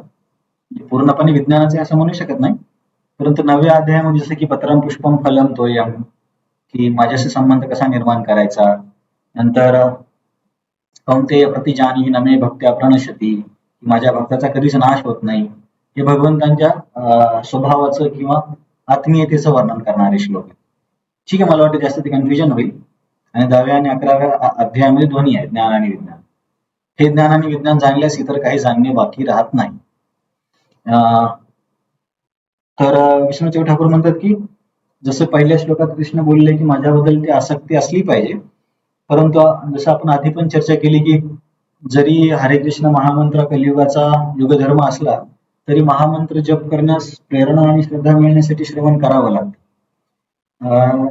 त्याच धर्तीवर इथं असं आपण म्हणू शकतो की बरोबर आहे की आपल्याला भगवंतांसोबत आसक्ती निर्माण करायची आहे, पण आसक्ती निर्माण करण्याच्या आधी भगवंतांबद्दल जर ज्ञान आणि विज्ञान असेल तरच आसक्ती निर्माण होईल. जसं की उदाहरण समजा की हे सर्व प्रकृतीचे तत्व भगवंतांपासून येतात, भगवंतच प्रलय करतात, ते सृष्टीचं सृजन करतात, त्यांच्या आधिपत्याखाली ब्रह्माजी कसे कार्य करतात, हे सगळं आपण जेव्हा वर्णन ऐकतो तेव्हा त्या व्यक्तीबद्दल एक आपल्याला मनामध्ये आपण म्हणू आदर किंवा सन्मानाची भावना निर्माण होते आणि त्याच्याद्वारे आसक्ती निर्माण करण्यासाठी मदत होते. तर एखाद्या व्यक्तीबद्दल प्रेम करायचं किंवा आसक्ती त्याच्याबद्दल काहीतरी माहिती असलं पाहिजे ना. म्हणून राधागोविंद महाराज निराकारवाद्यांना खूप ओरडतात की काही रंग नाही, रूप नाही, त्याच्याबद्दल काय आसक्ती निर्माण करणं. तर ते विष्णू ठाकूर सांगतात की आसक्ती निर्माण करण्यासाठी ज्ञान आणि विज्ञान माहिती असणं गरजेचं आहे. भगवंत किती महान आहे, त्यांचे गुण कोणते कोणते आहेत, भक्तांसाठी ते काय काय रिस्क घेतात, तर ह्या गोष्टी समजल्यावरती आपोआपच मग अशा व्यक्तीशी आपण संबंध निर्माण करावा अशी इच्छा निर्माण होऊ शकते. तर परत इथे आले, ज्ञान म्हणजे जीव आणि भौतिक जगत, विज्ञान म्हणजे भगवंतांचे रूप आणि लीला. हे जास्त कन्फ्युजन नको व्हायला. आणि हे ज्ञान आणि विज्ञान कळाल्यावर इतर काही जाणणे शिल्लक राहत नाही. तर हे समोर येईल हा सिद्धांत. तर इथे प्रभुपादांनी तात्पर्यात काय सांगितलं का, प्रत्यक्ष भगवंतापासून चालत असलेल्या गुरु शिष्य परंपरेद्वारे केवळ भगवत भक्ताला परिपूर्ण ज्ञानाची प्राप्ती होऊ शकते. प्रभुपाद तात्पर्यामध्ये परंपरेतून ज्ञान घेण्यावरती भर देत आहेत. आणि जसं मी तुम्हाला बोललो ना की हे ज्ञान आणि विज्ञान मिळाल्यावर इतर काही जाणण्याचं बाकी राहत नाही. तर प्रभुपादांनी कसं समजावून सांगितलंय की कारण की भगवंत सगळ्या गोष्टींचे कारण आहेत. समजा एखाद्या मुलाला जर गणितामध्ये असं सूत्र समजलं की ते एक सूत्र वापरून सगळ्याच प्रकारची गणितांची सोडवणूक करता येऊ शकते, तर मग त्याला आपण असं म्हणू शकतो की त्याला पूर्ण गणित येतं, कारण त्या सूत्राच्या सहाय्याने ते कुठलंही गणित सॉल्व्ह करू शकतो. तसंच भगवंतांबद्दल जेव्हा एका जीवाला पूर्णपणे ज्ञान होतं तर तशा मास्टर सूत्रासारखे भगवंत सगळ्या गोष्टींची कारण आहेत. जसे ब्रह्माजी पण म्हणतात ना, सर्व कारण कारण. त्याच्यामुळे ज्याला कृष्णाचं ज्ञान आहे त्याला सगळ्याच ज्ञान आहे असं अशा पद्धतीने प्रभुपाद स्पष्ट करतात. पण आणखी दुसऱ्या पद्धतीने पण समजता येऊ शकतं, ते आपण समोर बघूया. पहिल्या श्लोकात सांगितलं की भक्तीद्वारे मन आसक्त करून माझ्याकडून ऐक, मी काय सांगणार आहे. दुसऱ्या श्लोकात बोलले की मी तुला ज्ञान आणि विज्ञान सांगणार आहे, आणि याच्याद्वारे मग या जगामध्ये हे जाणल्यावरती दुसरं काही जाणण्याचं शिल्लक राहतच नाही. आता श्लोक 3 मध्ये कृष्ण सांगतील की परंतु हे जाणण्याची किती दुर्मिळता आहे की असं नाही की अर्जुन मी तुला सांगतोय त्याच्यामुळे बऱ्याच लोकांना माहिती असेल आणि तू पण आता एक नवीन व्यक्ती तुला पण माहिती होणार आहे असं नाहीये. हे जाणणं खूप दुर्मिळ आहे, म्हणजे खूपच कमी लोकांना माझ्याबद्दलचं ज्ञान असतं असं कृष्ण या तिसऱ्या श्लोकात सांगते. तर हा पण श्लोक महत्वाचा आहे. मनुष्याणां सहस्रेषु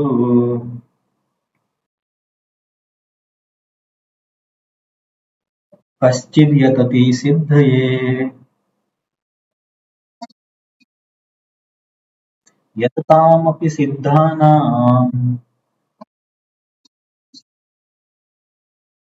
कश्चिन्मां वेत्ति तत्त्वतः.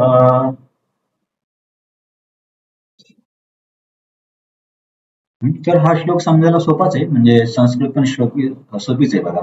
मनुष्याना म्हणजे मनुष्यांमध्ये, किती मनुष्यांमध्ये? सहस्रेषु. सहस्रेषु म्हणजे हजार नाही, तर आपण इथे अर्थ आनंद म्हणजे असंख्य पण घेऊ शकतो. किंवा दुसऱ्या पद्धतीने पण हजार पण म्हणता येऊ शकतं, किंवा असं म्हणा की अनेक मनुष्यांमध्ये कश्चित यतती सिद्ध आहे, एखादाच आहे. कश्चित म्हणजे एखादा, यतती म्हणजे प्रयत्न करणारा. कशासाठी प्रयत्न करणारा? सिद्धीसाठी. सिद्धीसाठी म्हणजे आपण इथे असं म्हणू शकतो की आत्मसाक्षात्कारासाठी किंवा आध्यात्मिक मार्गात प्रगती करण्यासाठी प्रयत्न करणारे खूप कमी लोक आहेत. तर तात्पर्य प्रभुपाद आणि आचार्य पण सांगतात की जर सर्व जीवांची संख्या जर आपण बघितली भौतिक जगतामध्ये सुद्धा, तर जीव ऑलमोस्ट अनंत आहेत, म्हणजे अनंत जीव आहेत. जसं की तुम्ही कुठे वाचलं असेल की एका सेंटीमीटर मध्ये जितके जीवाणू आहेत, पूर्ण पृथ्वीवरती जितके मनुष्य आहेत त्याच्यापेक्षा जास्त जीवाणू एका सेंटीमीटर मध्ये आहेत. म्हणजे इतक्या डेन्सली जीव चितकण्या पूर्ण विश्वामध्ये आहेत. तर अशा एवढ्या अनंत जीवांमध्ये मनुष्य जन्म मिळणारे किती आहेत? म्हणजे 6-7 अब्ज. तर या मनुष्य जन्म मिळणाऱ्यांमध्ये आत्मसाक्षात्कारासाठी प्रयत्न करणारे खूप कमी लोक आहेत. मग या आत्मसाक्षात्कारासाठी प्रयत्न करणाऱ्या लोकांमध्ये यतताम अपि सिद्धानां म्हणजे अशा पद्धतीने प्रयत्न करणाऱ्या लोकांमध्ये किंवा या प्रयत्नात यशस्वी झालेल्या लोकांमध्ये कश्चिन माम वेती तत्वतः, एखादाच आहे जो की मला जाणू शकतो. कसं जाणू शकतो? तत्वतः. तत्वतः म्हणजे पूर्णतः म्हणण्यापेक्षा समर्पकपणे असं म्हणूया आपण. तर थोडक्यात हा तिसरा श्लोक काय सांगतो की भगवंतांबद्दलचे ज्ञान मिळवणारे लोकांची दुर्मिळता दर्शवतो, की अनंतावधी जीवांमध्ये मनुष्य खूप कमी आहेत. मनुष्यांमध्ये पण आत्मसाक्षात्कारासाठी प्रयत्न करणारे पण आणखीन कमी आहेत. आत्मसाक्षात्कारामध्ये प्रयत्न करून यशस्वी होणारे पण आणखीन कमी आहेत. आणि एवढं करून यशस्वी झालेल्या लोकांमध्ये पण भगवंतांना जाणणारे आणखीनच खूप कमी आहेत. कारण की आपण बघितलं बरेचसे लोक मग निराकारवाद, ब्रह्मवाद याच्यामध्ये पण रुची दाखवतात. तर त्यांना भगवंतांच्या स्वरूपाची कशी काय माहिती होईल? तर हा तिसरा श्लोक काय सांगतो की माझ्याबद्दलच्या ज्ञानाची किती दुर्मिळता आहे. भगवंतांना जाणणारे व भक्तियोग करणारे व भक्तीचा मार्ग खूप दुर्मिळ आहे.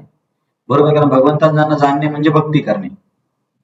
भगवंतांना जाणणारे दुर्मिळ आहेत म्हणजे भक्ती करणारे पण खूप दुर्मिळ आहेत. त्याच्यावरती आपण मागे पण 2-3 वेळेस चर्चा केली आहे. त्याच्यामुळे आपल्याला वैष्णव किती दुर्मिळ आहेत आणि किती जपून आपल्याला वैष्णवांना ठेवलं पाहिजे. तर इतर मार्गांनी मोक्ष मिळू शकतो, पण भगवंतांना जाणणे केवळ भक्तीने शक्य आहे. कारण त्यांचं प्रयोजनच काय? प्रयोजन म्हणजे हे 3 शब्द पण मी तुम्हाला आधी सांगितले होते: संबंध, अभिधेय आणि प्रयोजन. संबंध म्हणजे मी कोण, भौतिक प्रकृती कोण, ईश्वर कोण, आमचा संबंध काय, हे याला संबंध. अभिधेय म्हणजे सिद्धी मिळवण्याची किंवा मोक्ष मिळवण्याची किंवा ईश्वर प्राप्तीचा मार्ग, त्याला म्हणायचं अभिधेय. आणि प्रयोजन म्हणजे वांछित फळ, की हे अभिधेय करून काय मिळवायचं, त्याला प्रयोजन म्हणतात. तर हे शब्द पण आता परत परत येतील: संबंध, अभिधेय, प्रयोजन, गुणीभूत, प्राधान्यभूत, मिश्र भक्ती, शुद्ध भक्ती. तुम्हाला थोडं लक्षात ठेवावं लागेल. तर हे जे लोक आहेत मोक्ष इतर मार्गांनी मोक्ष मिळवणारे म्हणजे गुणीभूत आणि प्राधान्यभूत वाले, तर ते भगवंतांना नाही जाणणार, कारण त्यांचा उद्देशच निर्विकार मोक्ष आहे. तर ते भगवंताच्या साकार रूपाला त्यांना जाणण्याची त्यांच्यामध्ये ओढच नसते. तर परत हे आचार्याने 2 श्लोक सांगितले की असेच 2 श्लोक आणखीन गीतेमध्ये आहेत. 7व्या अध्यायामध्ये याच अध्यायामध्ये श्लोक नंबर 19 आणि 26 मध्ये पण कृष्ण सांगतात की माझ्याबद्दल जाणणारे खूपच म्हणजे रेअरेस्ट ऑफ द रेअर लोक आहेत. म्हणजे जसं आपण म्हणतो ना बोटावर मोजण्यासारखे, तसे अत्यंत कमी लोक आहेत ज्यांना की माझ्याबद्दल समर्पक माहिती आहे. तर हा 19 नंबरचा श्लोक आहे. बहुनाम जन्मनाम अंते ज्ञानवान माम प्रपद्यते वासुदेव सर्वमिती स महात्मा सुदुर्लभा. याच अध्यायामध्ये 19 नंबरचा श्लोक आहे. तो पण पाठ केला तर बरं होईल, महत्वाच्या श्लोकामध्ये आहे. तर 19 मध्ये सुदुर्लभ हा शब्द येतो. म्हणजे दुर्लभ म्हणजे दुर्मिळ आणि सुदुर्लभ म्हणजे अत्यंत दुर्मिळ. म्हणजे हा श्लोक आणि तो श्लोकाचा आशय सारखाच आहे. आणि श्लोक नंबर 26 मध्ये पण कृष्ण म्हणतात की कश्चिन माम वेती तत्वतः. नाही काय तिथे माम तू वेदना कश्चन, की मला सगळं काही माहिती पण मला जाणणारे खूपच कमी लोक आहेत किंवा कोणीच जाणत नाही. सांगण्याचा प्रयत्न काय आहे, 7व्या अध्यायाचा श्लोक नंबर 3, श्लोक नंबर 19 आणि श्लोक नंबर 26 हे सांगतो की भगवंतांच्या बद्दल समर्पक माहिती असणारे जीव हे अत्यंत दुर्मिळ आहेत. किंवा श्लोक नंबर 1 आणि 2 मध्ये भगवंताच्या ज्ञानाबद्दल बोलले, ते ज्ञान अर्जुन खूप दुर्मिळ आहे असं श्लोक नंबर 3 मध्ये सांगते. तर हे आपण वाचले की अनंत जीवामध्ये मनुष्य किती आहेत, मनुष्यांमध्ये आध्यात्मिक प्रगतीसाठी उत्साही असणारे किती आहेत, आणि अशी प्रगती करणाऱ्यांमध्ये मग भगवंतांना जाणणारे आणखीन कमी आहेत. तर तात्पर्यामध्ये प्रभुपादांनी पण भर दिलाय आणि विश्वनाथ ठाकूर बलदेव विद्याभूषण दोघांनी पण समजावून सांगण्याचा प्रयत्न केलाय की ब्रह्मन साक्षात्कारापेक्षा भगवान साक्षात्कार हा कठीण आहे. कारण आपण बोललो ना की परमसत्याचे 3 स्तर आहेत, ब्रह्मन, परमात्मा आणि भगवान. ते समजण्यासाठी आपण रेल्वेचं उदाहरण घेतलं होतं. तर परंतु बऱ्याचशा दुसऱ्या साधकांचं असं म्हणणं आहे की परमसत्य हा निराकार आहे, की परमसत्याला काही आकार नाहीये किंवा रंगरूप नाहीये असं खास करून ब्रह्मवादी किंवा निराकारवादी म्हणण्यापेक्षा मायावादी लोक जास्त म्हणतात. तर पण हे असं नाहीये हे सिद्ध करण्यासाठी प्रभुपादांनी तात्पर्यामध्ये श्रुतींमधून काही संदर्भ दिलेत आणि आचार्यांनी पण दिलेत की कुठल्या उपनिषद मधून तो श्लोक आहे. एक मिनिट हा. श्लोक नंबर 3 मध्ये विश्वनाथ ठाकूरांनी श्लोक नंबर 1 मध्ये पण सांगितलंय आणि श्लोक नंबर 3 मध्ये कुठल्या यांनी श्लोक नंबर 2 मध्ये सांगितलं. या ग्रंथाचं नाव काय, एक भागवतमचा पण श्लोक सांगितलाय आणि हा कुठला श्लोक आहे, भागवतमच्या 11व्या स्कंदातला एक श्लोक आहे आणि मोक्ष धर्म मधून एक श्लोक सांगितलाय. मोक्ष धर्म मधून भागवतम मधून श्लोक घेऊन परमसत्य हे साकार आहे याला सिद्ध करण्याचा आचार्यांनी प्रयत्न केलाय. तर या सगळ्या चर्चेमध्ये गेले तर आणखीन कन्फ्युजन होईल, पण आपण फक्त इथे आपल्याला श्रद्धा निर्माण होण्यासाठी गीता काय सांगते ते बघूया. तर तुम्ही जर 12व्या अध्यायात 5 नंबरच्या श्लोकाचा अभ्यास केला तर तिथे कृष्ण सांगतात, क्लेशो अधिकतरस्तेषां अव्यक्तासक्त चेतसां अव्यक्त हि गतिर् दुःखम देहवद्भिर अवाप्यते. की जे लोक अव्यक्ताची उपासना करतात, अव्यक्त म्हणजे त्यांच्या म्हणण्यानुसार निराकार, निर्विशेष, तर त्यांची साधना खूप कष्टदायक आहे असं तिथे सांगतात. आणि मला वाटतं 9व्या अध्यायात तो श्लोक आहे, अव्यक्तम व्यक्तिमापन्ना मन्यन्ते माम अबुद्धया परम भाव मजानंतो मम भूत महेश्वरम. की जे लोक म्हणतात की मी अव्यक्त आहे आणि व्यक्त स्वरूपामध्ये येतो. हे शब्द हे निराकारवादी लोक खूप वापरतात, अव्यक्त, व्यक्त, अनिर्वचनीय, अकल्पनीय. तर अव्यक्त व्यक्त होऊन येतो असं ते जे म्हणतात. तर कृष्ण सरळ सरळ त्या श्लोकात सांगतात की अव्यक्तम व्यक्तिम आपन्ना, जे म्हणतात की अव्यक्त व्यक्तीमध्ये आलेला आहे, मन्यन्ते माम अबुद्धया. बुद्धी म्हणजे बुद्धी माहिती तुम्हाला, अबुद्धी म्हणजे ज्यांना बुद्धी नाही. तर कृष्ण सरळ सरळ त्या श्लोकात सांगतात की जे म्हणतात की परमसत्य हे अव्यक्त निराकार आहे ते अबुद्धीचे आहेत. तर इथे इतर ग्रंथांमधून पण हे सिद्ध होतं आणि गीतेमध्ये पण साकार स्वरूपाबद्दल सांगण्यात आलेलं आहे. तर प्रभुपादांनी तात्पर्यामध्ये एक चांगला मुद्दा सांगितलाय. कुठे आहे ती ओळ, पान नंबर 266 मध्ये दुसऱ्या उतार्यावरती 3 नंबरची ओळ, अभक्त जरी म्हणत असले की भक्ती मार्ग हा अत्यंत सोपा आहे तरी ते भक्ती मार्गाचे आचरण करू शकत नाहीत. अभक्त मनुष्य भक्ती मार्ग सोपा असल्याचा दावा करीत असतील तर मग ते इतर कठीण मार्गांचा अभ्यास का करतात? वस्तुतः भक्ती मार्ग हा इतका सोपा नाही. भक्तीचे ज्ञान नसताना ढोंगी लोकांनी आचरलेली तथाकथित भक्ती सोपी असू शकेल, परंतु शास्त्र संबंध विधिविधानानुसार जर भक्तीचे वास्तविकपणे आचरण केले तर तार्किक पंडित आणि तत्वज्ञानी भक्ती मार्गावरून भ्रष्ट होतात. तर तुम्हाला असं वाटत असेल की हे अचानक ही ओळ कुठून लिहिली, की अभक्त लोक म्हणतात की भक्ती मार्ग हा सोपा आहे आणि साध्या लोकांसाठी. तर हे मायावादी लोक किंवा हे निराकारवादी लोक म्हणतात. चैतन्य महाप्रभूं पण जेव्हा काशीमध्ये गेले होते तेव्हा तिथे एक प्रकाशानंद सरस्वती नावाचे मायावादी होते. तर चैतन्य महाप्रभू संन्यासी होते आणि काशीमध्ये संकीर्तन करत फिरत होते. तेव्हा प्रकाशानंद सरस्वती त्यांना बोलले की तुम्ही संन्यासी आहात, संन्यासांनी वेदांताचा अभ्यास केला पाहिजे. तर हे नाचन गायन करणं हे तर बरोबर नाही संन्यासीसाठी. हे तर भाऊक लोकांचं काम आहे. हे तुम्ही पण कदाचित ऐकलं असेल की हे लोक असेच म्हणतात की ज्या लोकांना जास्त काही शास्त्राचं ज्ञान नाही किंवा ज्यांची भावना प्रधान लोक आहेत त्या लोकांसाठी भक्ती आहे, ज्यांना काही कठीण करता येत नाही. तर प्रभुपाद खूप सिंपल तर्क देतात. प्रभुपाद म्हणतात जर समजा भक्ती खरंच खूप सोपी आहे, मग हे लोक कशाला कठीण मार्गामध्ये जात आहेत?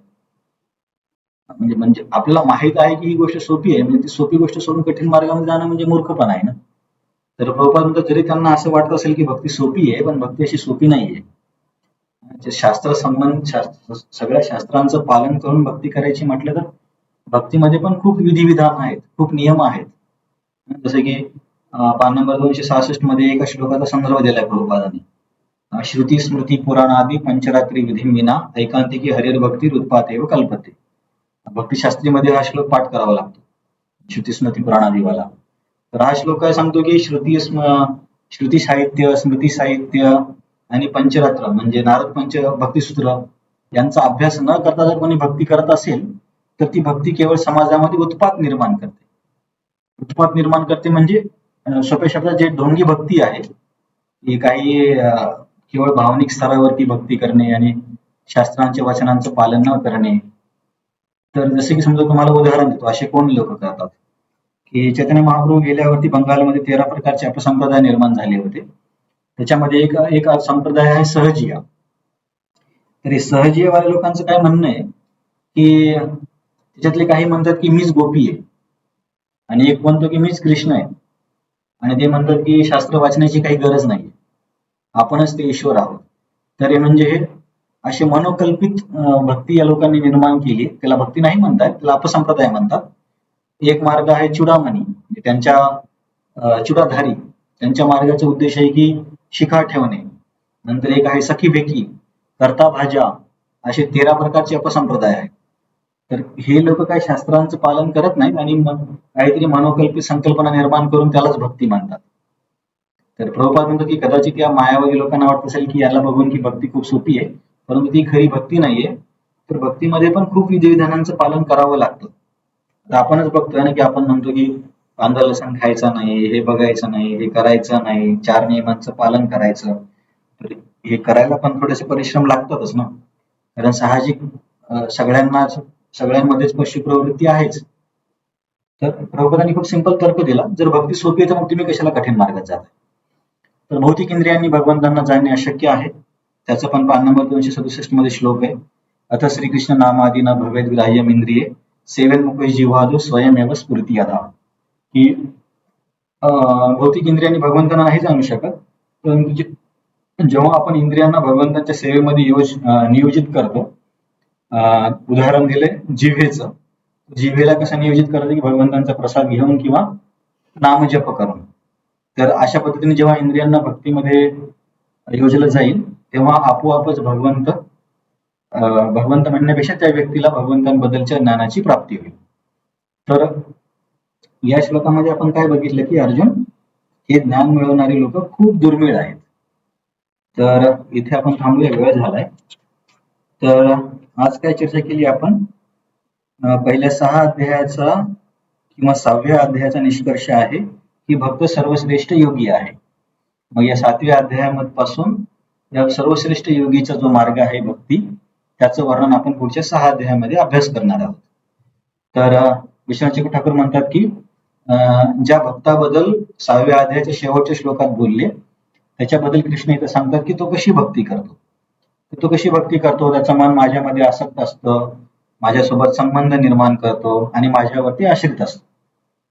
किंवा या श्लोकाला आपण असं म्हणू शकतो की अर्जुन माझ्याबद्दल भक्तीने म्हणजे माझ्याबद्दल भक्ती निर्माण कर. कसं की माझ्यावरती आश्रित होऊन मन माझ्यामध्ये एकाग्र करून तू माझ्याबद्दल भक्ती निर्माण कर आणि माझ्याबद्दल श्रवण कर. आणि या श्रवणाने तुला सर्व काही माहिती होईल. तर मग हे झालं पहिला श्लोक. दुसऱ्या श्लोकामध्ये काय सांगतात की ठीक आहे, तुला मी आता ऐकण्यासाठी बोललो, पण काय ऐकायचंय? ज्ञान आणि विज्ञान. मी तुला ज्ञान आणि विज्ञान सांगणार आहे. आणि हे कळाल्यावरती, हे ज्ञान आणि विज्ञान कळाल्यावरती मग या जगामध्ये इतर काही जाणण्याचं बाकी राहत नाही. मग हे झाला दुसरा श्लोक. मग तिसऱ्या श्लोकात म्हणतात की परंतु अर्जुन, मी तुला सांगतो याचा अर्थ असा नाही की खूप लोकांना माहिती आहे. खूपच दुर्मिळ लोकांना माझ्याबद्दलच्या या ज्ञानाची माहिती आहे. खास करून भगवंतांच्या मधुरतेचं, भक्तवत्सलतेचं वगैरे. कारण आपण बघितलं की मनुष्यांची संख्या किती कमी, त्याच्यामध्ये आत्मसाक्षात करणाऱ्यांची संख्या कमी, त्याच्यामध्ये साकार रूपाबद्दल जाणण्याची इच्छा ठेवणारे आणखीन कमी, आणि इच्छा ठेवून ते त्याच्यामध्ये यशस्वी होऊन भगवंतांना जाणणारे किती कमी असतील. म्हणून भक्तीला सामृत सिंधूमध्ये सुदुर्लभ आपण म्हटलं जातं, ही खूप दुर्लभ आहे भक्ती, प्रेमभक्ती. तर हे 3 श्लोक आपण बघितले. कोणाचा काही प्रश्न असेल तर तुम्ही विचारा, नाहीतर आपण इथे थांबूया.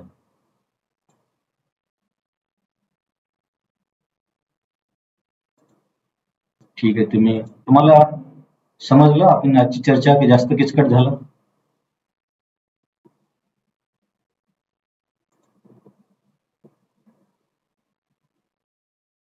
समजलं ना? गुणीभूत, प्राधान्यभूत हे संकल्पना थोडी लिहून ठेवा.